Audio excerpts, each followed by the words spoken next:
이제 다 함께 일어나셔서 묵도하심으로 주일 예배를 하나님께 드리겠습니다.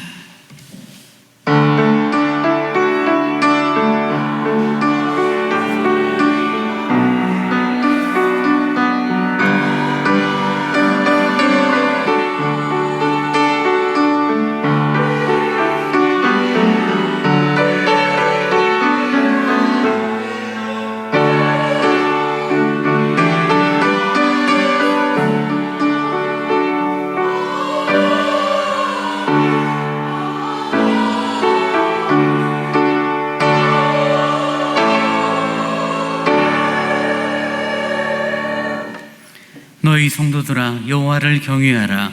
그를 경외하는 자에게는 부족함이 없도다.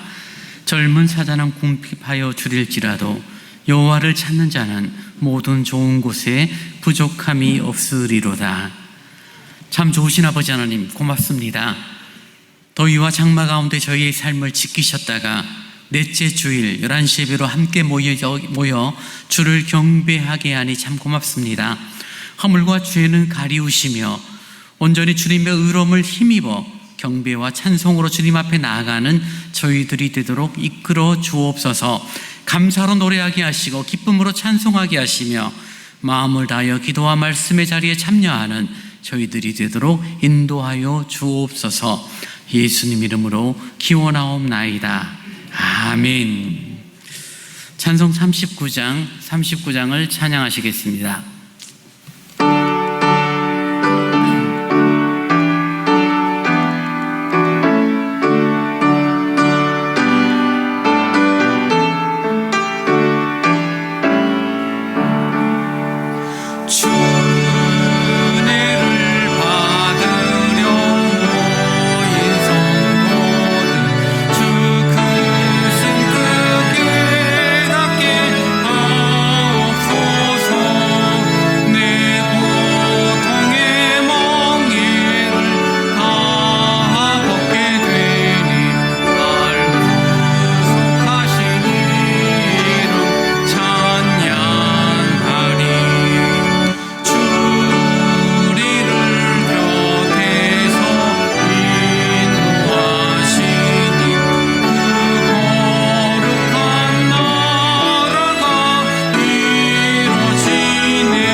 함께 사도신경으로 우리의 신앙을 고백하겠습니다.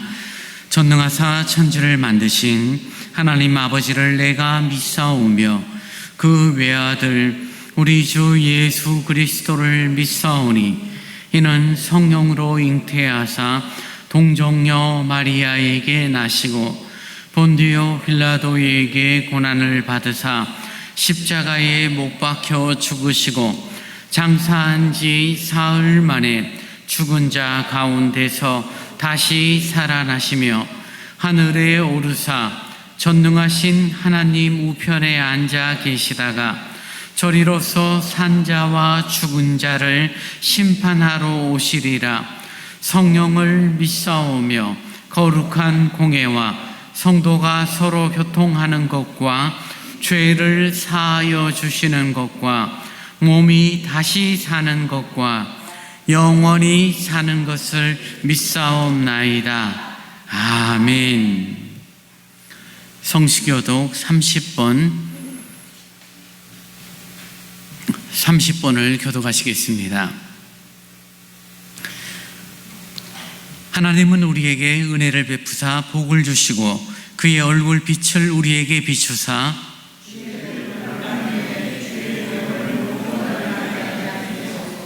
하나님이여 민족들이 주를 찬송하게 하시며 온 백성은 기쁘고 즐겁게 노래할지니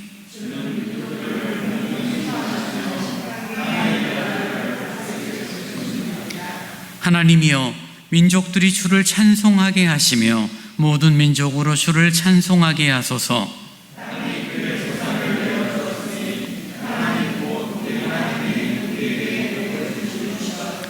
하나님이 우리에게 복을 주시리니 아멘. 찬송 543장을 찬양하시겠습니다.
사랑과 은혜가 충만하신 주님, 오늘 거룩한 주의 날을 허락하시어 저희들이 주님 앞에 모여 예배드릴 수 있는 은혜 주심을 감사드립니다. 하나님을 알지 못하고 허물과 죄로 죽어갈 수밖에 없던 저희들에게 예수 그리스도를 통하여 하나님의 구원을 이루어 주시는 우리 하나님께 영광의 찬송을 돌려드립니다. 주님 뜻대로, 주님 말씀대로 살며 주님이 기뻐하시는 삶을 살아가기를 원하지만 도리어 육체의 정욕을 따라 살아가며 하나님을 잘 섬긴다고 생각하며 하나님 뜻대로 산다고 생각하며 신앙생활을 합니다. 그러나 주님이 원하시는 방법이 아닌 내 생각과 내 감정, 내 경험으로 여전히 변화없는 삶을 살아갑니다. 주님 용서하여 주옵소서. 이렇게 연약한 저희들에게 주님께서는 또 은혜를 주시며 저희들의 잘못된 선택과 결정을 주님은 주님의 방법대로 좋은 것으로 선용하시며 저희들을 인도하여 주심을 감사드립니다. 주님, 저희들의 영혼이 가난하고 연약합니다. 고단한 삶으로 실패를 두려워합니다. 육체의 고통으로 눈물이 마르지 않으며 꿈도 소망도 없는 저희들의 인생입니다. 이런 인생들에게 우리 주님이 찾아오셔서 내가 너를 안다 말씀하시며 수고하고 무거운 짐진 자들아 다 내게로 오라. 내가 너희를 쉬게 하리라. 나에게로 오라. 와서 영원토록 마르지 않는 생수를 마셔라 말씀하신 주님, 그 안에 하나님이 주시는 위로와 평안과 희락과 감사가 끊임없이 공급되며 값 없이 주시는 주님의 사랑을 받을 때 가난하고 연약한 영혼이 부유하고 강건하여지며 실패를 두려워하지 않고 눈물이 기쁨과 감사로 꿈과 소망을 소유하며 하나님께 영광을 돌리는 인생으로 변하여 줍니다. 주님, 이런 은혜를 주옵소서. 주님, 저희 서울대강교회를 기억하옵소서. 하늘에 계신 하나님의 뜻을 이 땅에서도 이루어가는 교회 되게 하옵시고 말씀이 충만한 교회, 은혜가 풍성한 교회, 성령 충만한 교회, 예수의 사랑이 넘쳐나는 교회, 성령의 열매가 풍성한 교회가 되어지게 하옵소서. 유초등부와 중고등부 여름 성경학교와 수련회가 있습니다. 어린 자녀들이 하나님의 말씀으로 무장하게 하시고 어디를 가든지 하나님의 은혜가 함께하는 자녀들로 자라도록 축복하여 주옵시고 예수를 자녀들의 삶 속에서 주인으로 섬기는 삶이 되도록 가르치며 기도하는 교사와 전도사님들의 수고가 헛되지 않게 하시고 주님의 위로와 은혜가 풍성하게 하옵소서. 사람의 심령은 그의 병을 능히 이긴다고 하셨습니다. 육체의 연약함이 있는 저희들에게 먼저 주의 말씀으로 저희들의 심령을 새롭게 하옵소서. 늘 주님을 찬양하며 감사하는 심령이 되도록 은혜를 주옵소서. 이 시간 영의 양식인 주의 말씀을 듣습니다. 주님의 말씀을 대할 목사님에게 주님의 말씀을 주옵시고 복음의 비밀을 담대히 전하는 지혜와 지식의 영을 더하여 주옵소서. 말씀을 들을 때 하나님의 은혜를 깨닫게 하옵시며 말씀을 들을 때 회개와 영적 변화가 일어나게 하시고 주님의 거룩한 성품을 닮아가게 하옵소서. 이 시간 예배를 돕는 찬양대의 찬양과 봉사의 손길과 기도의 애씀이 있습니다. 그 모든 손길들을 축복하여 주옵소서. 함께 예배드리지 못하는 가정과 성도님들에게도 주님을 찾고 사모하는 은혜를 주옵소서. 어저께나 오늘이나 영원토록 동일하신 주 예수 이름으로 기도드립니다. 아멘.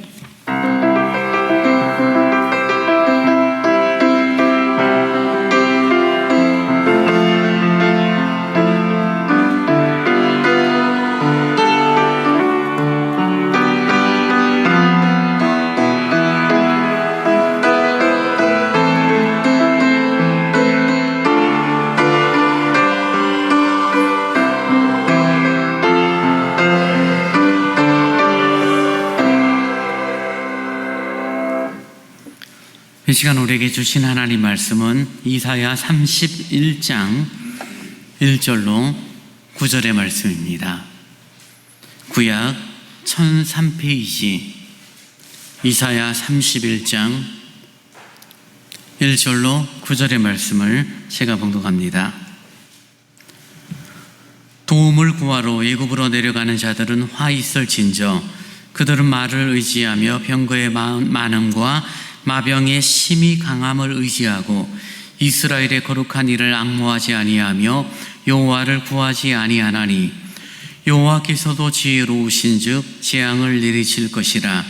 그의 말씀들을 변하게 하지 아니하시고 일어나사 악행하는 자들의 집을 치시며 행악을 돕는 자들을 치시리니 애굽은 사람이요 신이 아니며 그들의 말들은 육체요 영이 아니라 여호와께서 그의 손을 펴시면 돕는 자도 넘어지며 도움을 받는 자도 엎드러져서 다 함께 멸망하리라.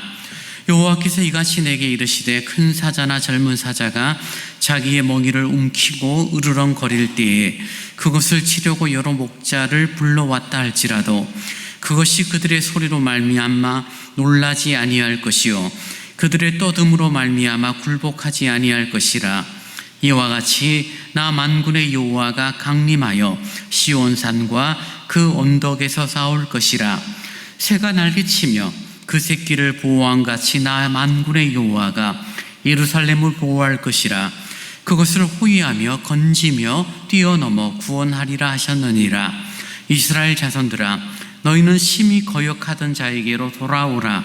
너희가 자기 손으로 만들어 범죄한 은 우상, 금 우상을 그날에는 각 사람이 던져버릴 것이며 아수르는 칼에 엎드러질 것이나 사람의 칼로 말미암음이 아니겠고 칼에 삼켜질 것이나 사람의 칼로 말미암음이 아닐 것이며 그는 칼 앞에 도망할 것이며 그의 장정들은 복역하는 자가 될 것이라. 그의 반석은 두려움으로 말미암아 물러가겠고 그의 고관들은 기치로 말미암아 놀라리라. 이는 여호와의 말씀이라. 여호와의 불은 시온에 있고 여호와의 풀무는 예루살렘에 있느니라. 아멘. 교회에서 숙전합니다. 서울대광교회 처음 오신 분들, 방문하신 분들 진심으로 사랑하고 환영합니다. 7월의 마지막 주간이죠. 장마와 더위 가운데 영육 간근한 삶이 되시길 바랍니다. 또 몸이 불편하시고 투병 중에 있는 성도님들 잘 회복되어지는 은혜가 있기를 원하고요. 또 함께 기도할 때 언제든지 저에게 문자나 전사님에게 연락을 주셔서 교회가 함께 기도하는 시간을 갖도록 하겠습니다. 교회학교 여름 행사가 오늘부터 시작되죠. 지금 중고등부는 온서울교회에서 시작을 하고 있고요. 더 돌아오는 토요일 또 주일 한 번 더 이렇게 3번에 걸쳐서 중고등부는 진행되고 있고요. 유초등부는 8월 마지막 주간 토요일 주일 교회에서 진행될 예정입니다. 천국 일꾼으로 잘 양육되는 우리들의 아이들이 되도록 여러분 기도해 주시고요. 특별히 자녀를 가지신 부모님들은 아이들을 시간에 맞추어서 잘 보내주시기 바랍니다.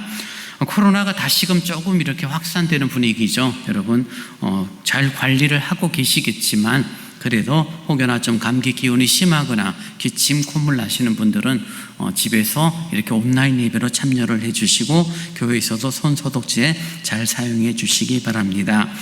칼럼란에 당분간 좀 대화에 대한, 말에 대한 주제를 갖고 좋은 책이 있어서 책 내용을 조금씩 소개하려고 합니다.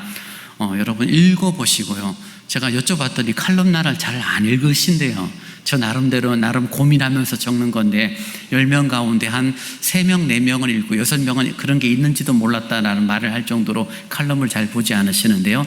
읽으시면 도움됩니다. 여러분 읽으시고 그 다음에 또 궁금하신 거 있으면 서로 대화도 나누시고 저한테도 물어봐 주셔서 우리들의 관계 또 교회 정보 또 삶의 지혜들을 얻어가는 그런 시간들이 되셨으면 좋겠습니다. 이제 정석껏 준비하신 주일원금을 하나님께 드리겠습니다.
주님 고맙습니다.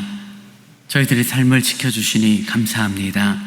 하나님을 예배하며 헌금을 드릴 수 있는 믿음을 주시니 감사합니다. 넉넉하고 많은 것을 가진 삶은 아니오나 이 땅을 살아가는 삶이 돈의 힘으로 살아가는 것이 아닌 은혜로 살아감을 고백하여 드리오니 11조로 감사의 예물로 선경금으로 건축헌금으로 여러 목적헌금으로 드리는 헌금이 하나님의 교회를 위하여 잃어버린 영혼을 찾고 복음을 증거하는 일에 잘 쓰여지도록 성령님 함께하여 주옵소서. 정성으로 드렸습니다. 아버지 하나님 기억하여 주시고 이들이 수고하고 애쓸 때 지치지 않게 하시고 그 수고의 열매 합당하게 거둘 수 있도록 은혜를 더하여 주옵소서. 감사합니다. 예수님 이름으로 기도하옵나이다. 아멘.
아멘.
고맙습니다. 주님을 찬송하는 힘과 용기를 주시고 환경과 조건에 빠져 살아가는 자가 아니라 말씀 위에 서는 저희들이 되도록 인도하시니 참 감사합니다. 무더위 가운데 장마 가운데 지친 저희들의 영혼입니다. 하나님을 예배하며 쉼을 얻게 하시고 안식이 되게 하시고 소성케 되어지는 복됨이 있기를 원합니다. 말씀에 귀 기울일 때 새 힘을 얻는 은혜가 있기를 원합니다. 부족한 정의 진리를 전합니다. 말씀을 전합니다. 하나님의 말씀의 도구로만 사용하여 주옵소서. 예수님 이름으로 기도하옵나이다. 아멘. 어린아이들을 놀리는 그런 어른들, 또 동생들을 놀리는 오빠들의 태도 가운데 이런 것들이 있었죠. 마치 이 앞에 맛있는 빵을 하나 두고, 그리고 한 5만 원짜리 내지는 또는 그 맛있는 빵보다 더 값어치 있는 거를 옆에 놔두고, 야, 너 둘 중에 어떤 거 할래? 라고 묻는 그런 경우들을 여러분 아마 경험하셨던 분들이 많을 거예요. 4살, 5살, 6살 아직 학교를 가지 않으니 돈에 대한 가치도 모르고 잘 모르니 너 빵 먹을래? 아니면 금덩어리 하나 가져갈래? 이런 식으로 묻는 거죠. 그러면 꼬마는 뭐라고 이야기하죠? 금덩어리가 뭔지를 모르고 금덩어리를 가지고 뭘 해야 될지 모르니 뭐라고 대답합니까? 나 빵 먹을래? 그러면 깔깔깔 웃죠. 우리는. 저 바보, 금덩어리 가져가면 저런 빵 몇백 개, 몇천 개를 사 먹을 수 있는데 빵 하나 그걸 선택한다고 금덩어리를 선택해야지. 이런 식으로 놀리는 그런 어떤 아이들의 모습들, 어렸을 때의 경험이 저에게도 있었던 것 같아요.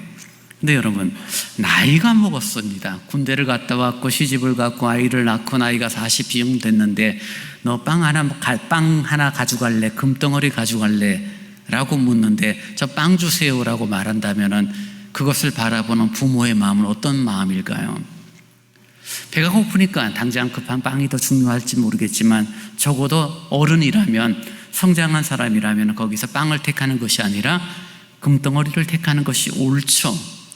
만약에 그것이 옳음에도 불구하고 우리의 자녀가 장성했는데도 불구하고 엄마 나 빵 택할래 라고 말할 때 부모의 마음은 아이고 이놈 똑똑하네, 이놈 참 지혜롭네 라고 말하는 것이 아니라 뭐라 그래요? 참 속상하죠. 야, 이게 정말 중요한데, 이 금덩어리를 택하는 것이 중요한데 왜 빵 부시래기 하나를 잡으려고 그래? 라는 그런 부모의 마음, 속상한 마음을 여러분 조금만 이해하시면 오늘 본문의 내용이 딱 그 내용이에요. 이사야 30장 말씀을 지난주에 말씀을 나누었죠. 내용은 우리가 이미 이제 머릿속에 정리가 됐을 것입니다. 하나님의 백성인 남쪽 유다가 아수르의 침공 가운데 불안한 마음을 갖고 애굽왕 바로의 군대를 의지합니다.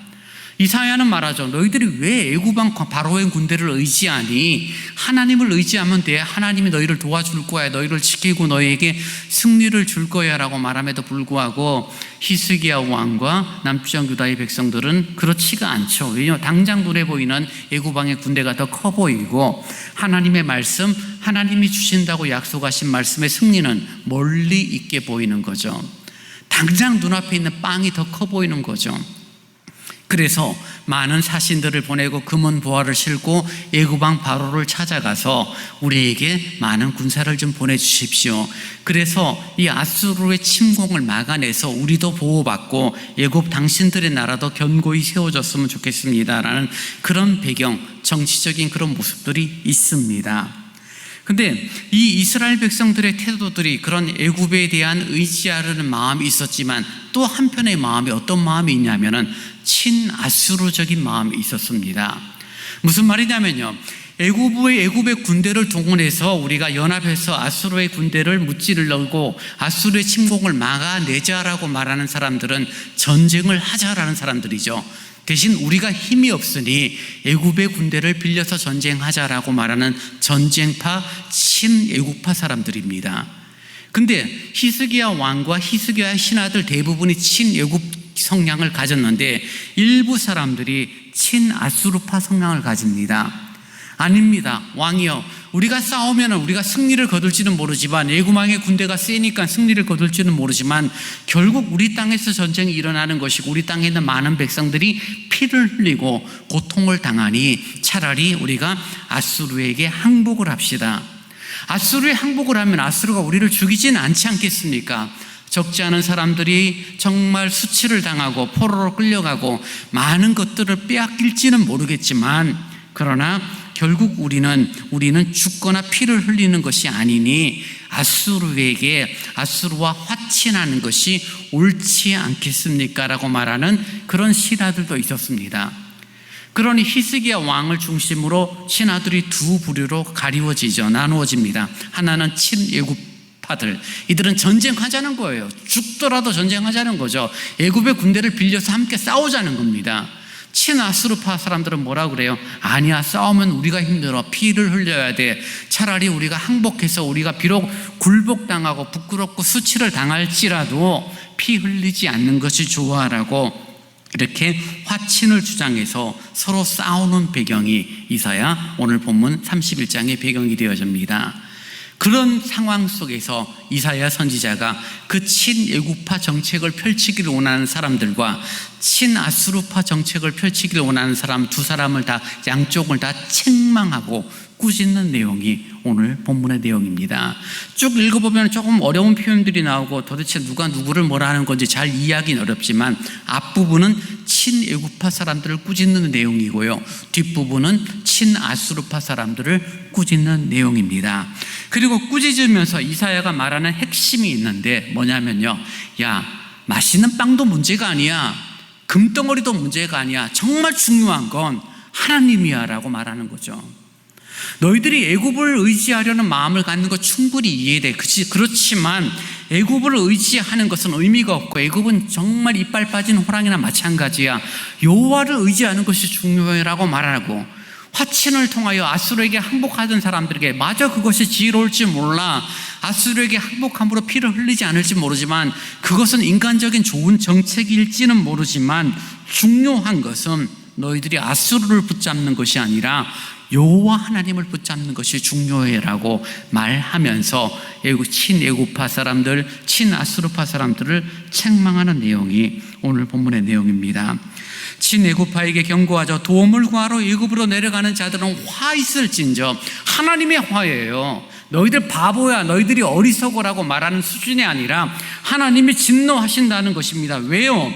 눈에 보이는 애굽왕 바로의 군대를 의지하는 것이지 여호와를 의지하지 않고 있기 때문입니다. 사실 이스라엘 백성들은 애굽과 친할 이유가 없죠. 왜요? 야곱 시대에 그들이 굶주림 가운데 애굽으로 건너갔다가 애굽에서 요셉의 어떤 인도함 가운데 장성하고 풍요롭고 번성을 이루지만, 요셉을 알지 못하는 애굽왕 바로의 시절에 박해를 받고 애굽하고 도망 나오게 되죠. 그들이 다시 애굽왕에게 아쉬운 소리를 한다는 것은 성경에서 가르친 자신들의 역사를 뒤집는 행동이나 마찬가지죠. 그래서 애굽에게 군대를 요청하는 것은 매우 자존심 상하는 유대인들의 그런 태도입니다. 그런데도 현실적으로 어려우니 애굽왕 바로에게 도와달라고 하는 그런 태도들은 이들이 한평생 하나님과 함께 했고 여호와 하나님의 말씀을 듣고 믿었다라고 말하지만, 눈에 보이는 현실과 어려움 가운데 진짜로 하나님을 믿고 있지는 않은 거죠. 스스로는 하나님의 백성이라고 말해요. 하나님 앞에 예배를 드립니다. 하나님 앞에 기름을 드리고 11조를 드리고 제사를 드리고 하나님 말은 하지만 진짜 하나님 믿지 않는 거예요. 왜냐하면 진짜 하나님 믿었더라면 애굽왕도 아수르도 아닌 하나님을 의지하는 태도를 선명하게 보였을 텐데, 히스기야 왕도 친애굽파 사람들도 하나님을 의지하는 것이 아니라 눈에 보이는 애굽왕의 군대를 의지하고 애굽왕의 마병과 군사를 동원하면 이 어려움을 해결할 수 있다라는 생각을 한 것이죠. 아수르에게 항복하지 않은 사람들도 마찬가지입니다. 거기에 대하여 이사야는 말하죠. 아수르도 금방 망해. 오늘 본문 8절에 보면 아수르는 칼에 엎드러질 것이나 사람의 칼이 아니다라고 말하며, 하나님의 능력 가운데 아수르도 별 볼 일 없어. 근데 왜 아수르에게 항복을 하려고 하느냐라고 이사야는 아주 강하게 꾸짖는 모습이에요. 친애굽파 사람들도 친아수르 사람들도 다 꾸짖으면서 너희들이 왜 중심을 못 잡고 있니? 여호와 하나님을 찾는 것이 매우 중요하다라고 말하는 이런 모습은 사실 오늘날 우리나라의 모습과도 비슷하고 우리나라 역사 가운데서 정말 반복되어졌던 모습이죠. 외세의 침략이 있을 때마다 우리나라 조정과 왕들은 늘 고민을 하죠. 어떻게 고민합니까?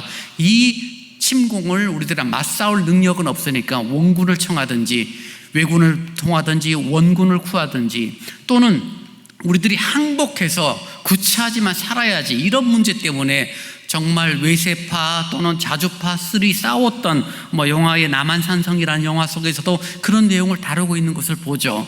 오늘날에도 우리 한국에서 무엇입니까? 진보와 보수가 갈리워져서 서로 싸우면서 친미파, 친중파, 미국과 일본을 등에 업어야 된다라고 말하는 정치 세력이 있는 반면 중국과 북한을 친하게 지내서 가까운 지정학적인 위치 속에서 더 그것이 유익하다라고 판단해서 서로 갈등 다툼을 만드는 그런 우리나라의 현실이기도 합니다.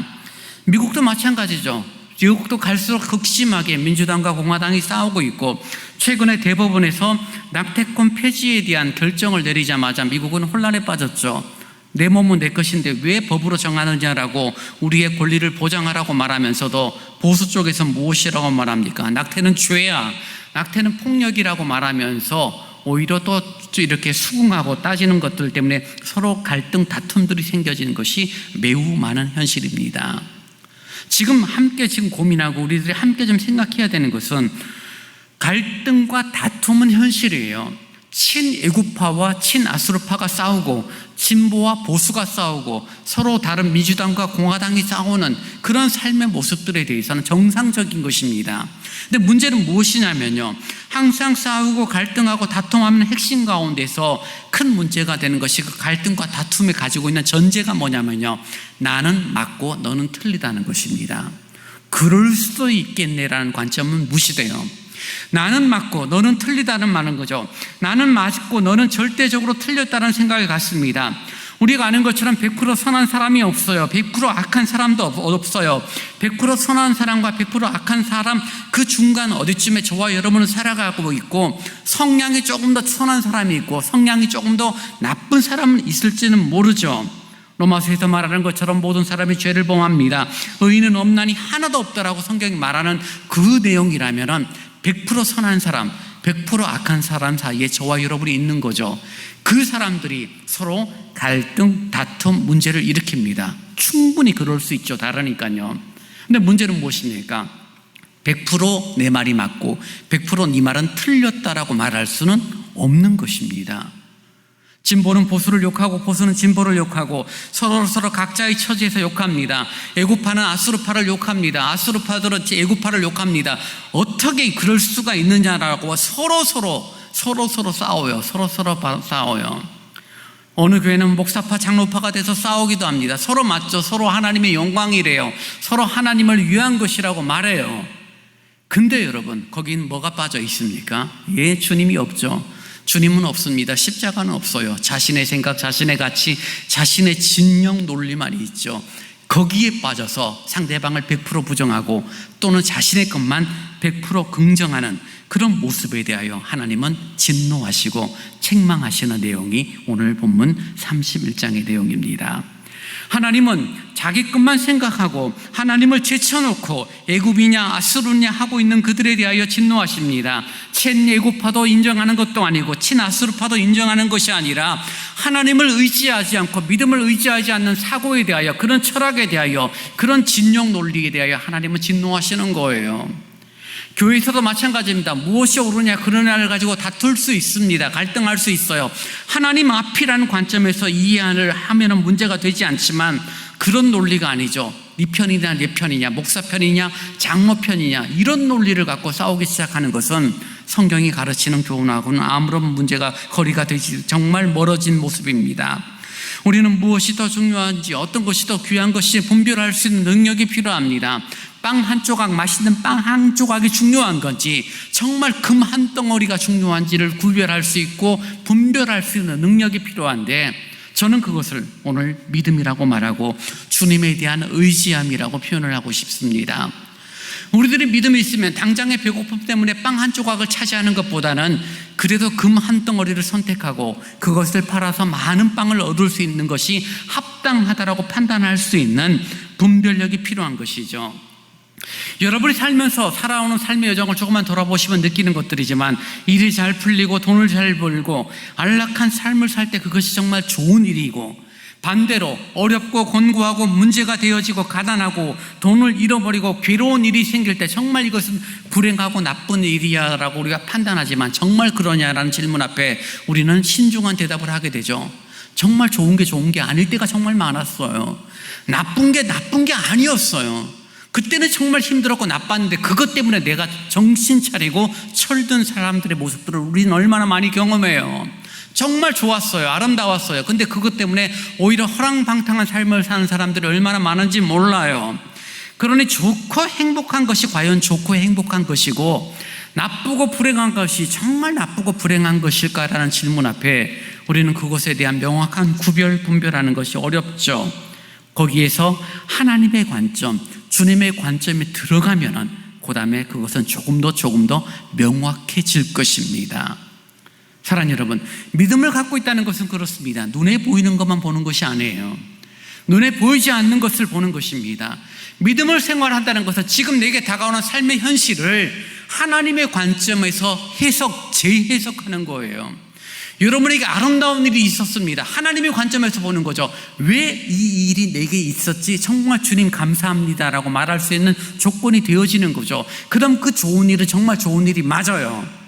근데 그 좋은 일을 바라보면서 하나님의 관점을 보는 것이 아니라 그저 인간적으로 돈이 조금 더 생겼거나 내가 명예가 높아지거나 내 힘이 더 남들보다 나아지는 조건 속에서만 그것을 받아들이게 되면 그것이 낭패가 되어져서 패가 망신하는 경우로 가는 경우가 있다라면 그 좋은 것들은 정말 받아들이는 것은 어리석은 거죠. 반대죠. 나쁜 일이에요. 힘들었어요. 여러분이 아팠어요. 실패했어요. 많은 재물을, 경제적인 손실을 보게 됩니다. 하나님의 관점으로 보는 거죠. 왜 이 일이 내게 있을까? 내가 욕심을 부렸구나. 주님 앞에서 내가 죄와 악을 저질렀구나 회개한다라면 주님은 회복의 은혜, 치유의 은혜를 덧입혀 주시는 거죠. 혹은 하나님의 관점에서 볼 때 그것을 재해석할 때 하나님께서 나를 더 아름다운 길로 이끄시기 위한 과정이구나라는 사실을 믿게 되면은 우리는 눈에 보이는 좋고 나쁘고의 문제에 일희일비하며 흔들리는 신앙의 길을 걷지 않습니다. 그래서 믿음은 성숙함을 가져야 되고 성숙함은 하나님을 의지하지 아니 흔들리지 않는 신앙의 길, 십자가의 길을 잘 걷게 된다는 것입니다. 캐나다에서 오신 선교사님을 통하여 한번 들었던 이야기가 있습니다. 캐나다를 저는 가보진 않았는데 우리 다녀오신 분들이 있는지 모르지만 캐나다의 특징이 캐나다가 1등하는 게 있어요. 뭐가 1등이냐면요, 캐나다가 전 세계 가운데 호수가 제일 많아요. 호수, 저수지 이런 것들이 자연적으로 생성된 호수들이 캐나다에 제일 많아요. 그러니까 캐나다의 특징이 뭐냐면 물이 많은 동네예요. 땅이 비옥하고 물이 많은 동네다 보니까 거대한 나무들이 굉장히 많습니다. 굳이 그렇게 힘들게 살림을 가꾸지 않아도 큰 나무들이, 거대한 나무들이 곳곳에 있어요. 비옥한 땅에 물이 잘 공급되어지니 그 나무들이 쑥쑥쑥 크는 거예요. 그래서 20명, 30명이서 손을 잡고 이렇게 해도 다 안을지 못할 만큼 큰 나무들이 그런 캐나다 지역에 많이 있다고 합니다.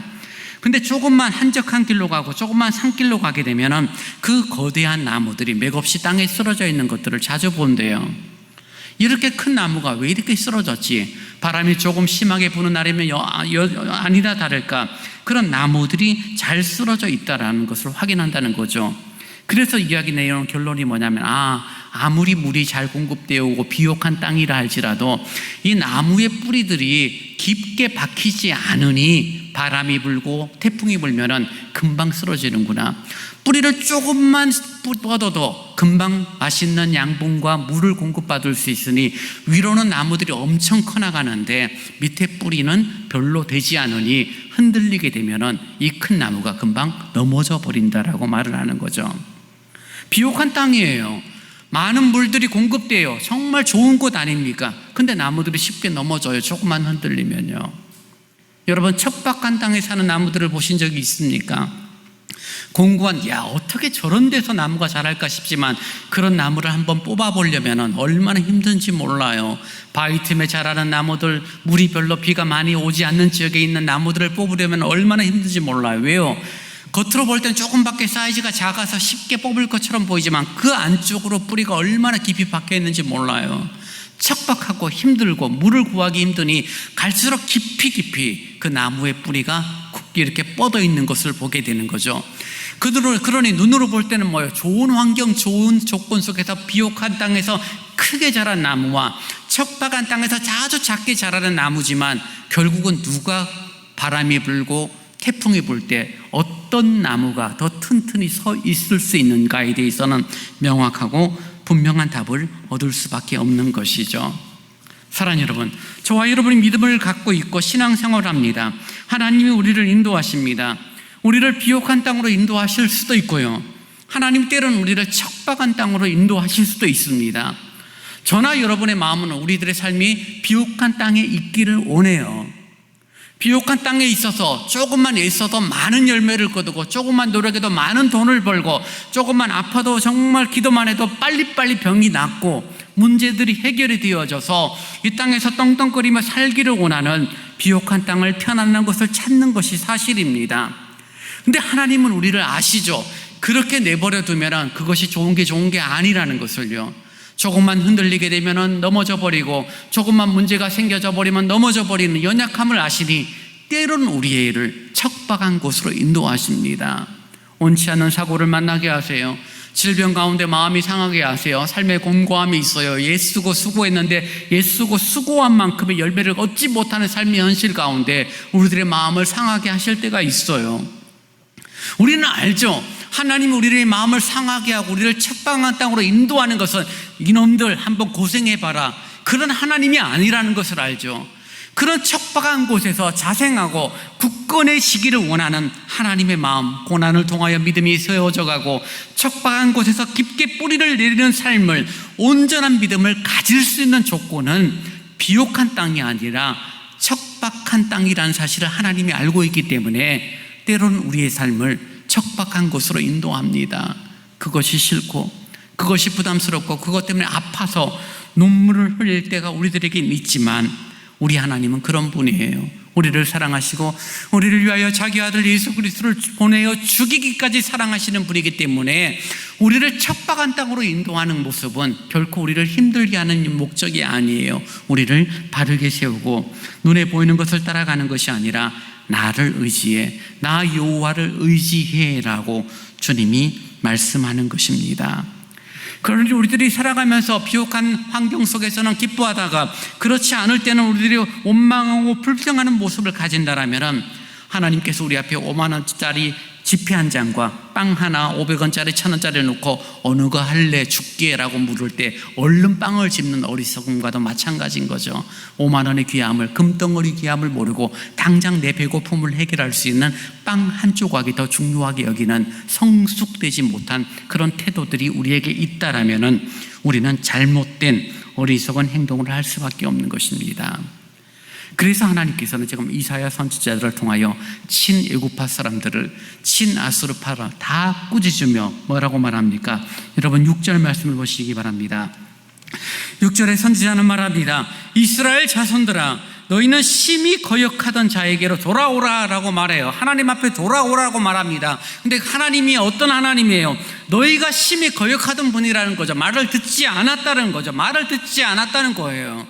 여러분의 자녀가 정말 여러분 부모의 권위로 인하여 혼이 났어요. 혼이 났다라고 집 나가고 도망가 버리면은, 나가면 뭐예요? 개고생이죠. 집 나가면 고생이에요. 엄마 아빠가 잔소리하고 싫지만 집에 돌아오면 자유가 있어요. 먹을 것이 있어요. 따뜻한 보금자리가 되어줘요. 화가 나서 화나는 부모의 모습이 무서워서 집에 못 가는 것만큼 어리석은 것이 어디 있겠어요, 여러분? 누가복음 15장에서 우리는 탕자의 비유를 너무나 잘 알고 있습니다. 부모의 재산을 미리 받았어요. 허랑방탕한 생활을 해요. 다 썼어요. 늙고 병들어지는 그런 자신의 미래가 보이니 이건 아니다 싶으니까 부모에게로 돌아가죠. 부모에게 돌아가지만 어떤 마음이에요? 아버지 아들이라 일컬음밖에 내 생활이 너무 추한 거예요. 속으로 생각합니다. 나를 종으로 여겨달라고 말하자고. 그리고 돌아가지만 아버지는 그 아들을 안아주고 반지를 끼워주고 죽었다가 내 아들이 살아났다라고 잔치를 베푸는 아버지의 마음, 바로 우리 하나님의 마음이라는 것입니다. 여러분, 돌아서면 자유예요. 회개하면 자유예요. 부끄럽고 추한 것이 아닙니다. 잘못을 고백하고 주님 앞에 돌아오면 주님이 우리를 살려주십니다. 복을 누리고 믿음으로 살기를 원하면 마음을 돌아서야 돼요. 주님께로 돌아서야 돼요. 고집을 부리고 자존심을 세우고 여전히 내 감정, 내가 섭섭함을 드러내면은 우리는 여전히 하나님의 책망 가운데 거할 수밖에 없는 것입니다. 주님이 말씀하실 때 그 말씀 앞에 귀를 기울이고 청정하며 주님의 말씀에 순종하는 믿음의 길을 저와 여러분이 걸어갈 수 있기를 원해요. 여러분, 한국말이 참 어려워요. 특히 한국 사람들은 쉽게 배우지만 외국 사람들이 어려운데요. 한국에 와서 한평생 선교사로 생활하다가 은퇴하고 미국에 가신 한 선교사님이 썼던 글을 제가 읽어본 적이 있었습니다. 그 사람이 이렇게 표현해요. 한국에서 한국 사람을 만나 한국말을 배울 때 참 알아듣기 힘든 말이 하나 있었습니다. 그 말은 바로 알겠습니다 라는 말이었다라고 이 선교사님 말해요. 알겠습니다. 제가 여러분에게 어쩌고 저쩌고 말하면 여러분 뭐라고 해요? 아, 목사님이 알겠습니다 라고 대답하잖아요. 그 말이 너무 어렵대요. 그래서 왜 어렵느냐라고 말하면 한국 사람들이 알겠다는 말을 할 때는 그 알겠다는 말이 한 가지 뜻이 아니라는 거예요. 그 알겠다는 말은 최소한 두 가지가 있다는 거죠. 내가 지금 말한 내용을 알아들었다는 말일 수도 있고 내가 말한 내용을 알아듣고 행동한다는 의미도 포함된다는 거예요. 이렇게 밖에 비가 많이 오니까 우산 같은 거 좀 정리 좀 해놓으세요 라고 말하면 두 가지로 생각할 수 있는 알았죠. 첫째는 밖에 바람이 비가 많이 오는구나. 알겠습니다. 예. 또 하나는 뭐예요? 그러니 가서 우산을 정리하고 비가 오는 것들을 잘 막을 수 있는 행동을 하는 것들이 있는 거죠. 그래서 선교사님들이 한국에 와서 한국말에서 사람들에게 대화를 합니다. 부탁을 합니다. 내지는 또 하나님 말씀으로 권합니다. 상대방이 한국 사람이 듣고 예 선교사님 알겠습니다 라고 말하는데 그 다음날 돼서 오지도 않는 거예요. 그 다음날 돼서 아무 달라지는 것이 없는 거예요. 그래서 어제 알겠다라고 했잖아요. 알았어요. 성사님 하신 말씀 내가 알아들었어요. 아니 이렇게 해달라고 했는데 알겠다라고 했는데 해준다는 게 아니에요. 알겠다고 그랬지 언제 해준다고 그랬냐는 거죠. 여러분, 혹시 저와 여러분이 하나님이 말씀하시면 네 하나님 알겠어요, 네 주님 아멘 알겠습니다라고 말을 하고 우리가 하나님의 뜻을 알았으니 하나님의 뜻을 이해했으니 멈추고 있는 모습은 혹 아닌지 한번 여러분 자신을 돌아볼 수 있기를 원합니다. 하나님 우리에게 말씀하세요. 하나님 우리에게 말씀하시고 그 말씀하신 것을 듣고 행할 때 우리는 알았다라는 단어가 어울리고 적용된다는 거예요. 예, 하나님 알았습니다. 부모가 아이들에게 잔소리를 합니다. 아이들이 듣기 싫어요. 알았어 라고 말하는 건 뭐예요? 부모의 말을 듣겠다는 거예요? 안 듣겠다는 거예요? 여러분의 자녀가 엄마 알았어 말하는 아이들의 태도는 뭐예요? 듣지 않겠다는 거죠. 안 거 아니죠. 우리가 하나님의 말씀을 듣습니다. 믿음으로 말씀을 받아들임에도 불구하고 막상 내 감정이 내 고집과 내 자존심이 충돌되어져 버리면 하나님 알았어요 라고 말해놓고는 행동하지 않고 회개하지 않으니 책망과 곤고함이 나오고 순종으로 이어지지 않으니 믿음이 성숙되거나 아름다운 열매를 맺지 못하는 것입니다. 사랑하는 여러분, 주의 말씀이 우리에게 들릴 때 우리들이 반응을 보여야 되고 예 알았습니다라는 것에 멈추는 것이 아니라 그 알았음이 어떠한 행동으로 어떠한 모습으로 드러날지 자신을 좀 돌아보았으면 좋겠습니다. 우리는 하나님을 믿는 것이 다 다릅니다. 각자 믿음의 분량이 다르고 생각이 다르고 사고가 다르고 살아온 환경이 다르고 다 다르기 때문에 함부로 판단하고 함부로 비판할 수는 없겠지만 우리의 눈이 활짝 열려 진짜 귀한 것을 바라볼 수 있기를 원합니다. 당장의 배고픔 때문에 당장의 감정 때문에 정말 1,000원짜리 빵을 잡는 자가 아니라 금보다 귀한 믿음을 붙잡을 수 있는 은혜가 우리에게 있기를 원해요. 하나님으로 말미암아 최고의 가치와 영광을 가지신 주님을 볼 수 있는 눈이 열리기를 원해요. 그 주님의 말씀에 예 알았습니다라고 순종함을 통하여서 풍성한 은혜와 열매를 얻기를 원해요. 히스기야 왕과 애굽파 사람들, 아수르파 사람들은 그것을 다 놓치고 있는 거죠. 그래서 그들은 책망과 어려움을 당할 수밖에 없는 것입니다. 우리는 역사를 알고 있으니 이미 답을 알고 있죠. 그래, 애굽도 아니야, 아수르도 아니야, 우리는 주님이야. 주님을 따라가고 주님의 말씀 위에 영원히 굳게 설 때 우리의 삶이 복되고 승리가 주어진다는 사실을 함께 고백하고 그 길을 격려하고 위로하며 걸어가는 저와 여러분이 될 수 있기를 원합니다. 이제 다 함께 일어나 찬송 546장을 함께 찬송하시겠습니다.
같이 기도합시다.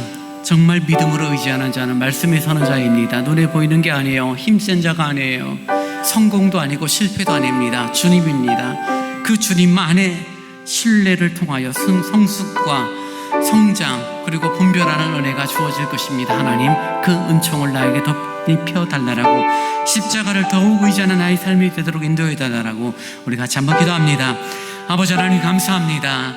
연약합니다. 넘어지기 쉽습니다. 분별하기가 어렵습니다. 옳고 그름을 잘 구별하지 못하는 어리석은 인생입니다.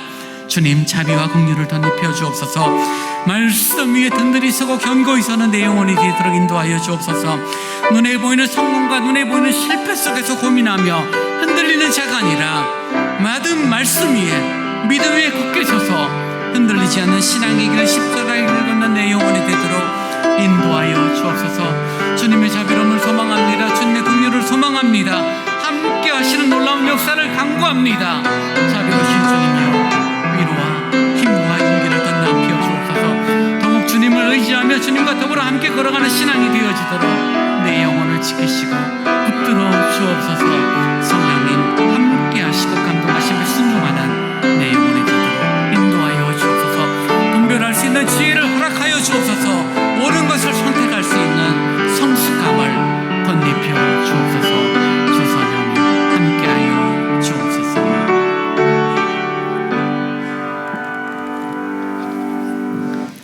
지금은 우리 주 예수 그리스도의 은혜와 우리 아버지 하나님의 무한하신 사랑하심과 성령님의 함께하시고 위로하시며 교제케 하심이 참된 말씀 위에 굳게 서서 성숙됨과 분별됨을 가지는 십자가의 길을 걷는 아름다운 일꾼으로 세움받기를 원하는 오늘 11시 예배 참여한 모든 성도들과 또 가정에서 온라인 예배로 참여한 성도들을 위해 이제로부터 영원토록 함께 있을지어다. 아멘.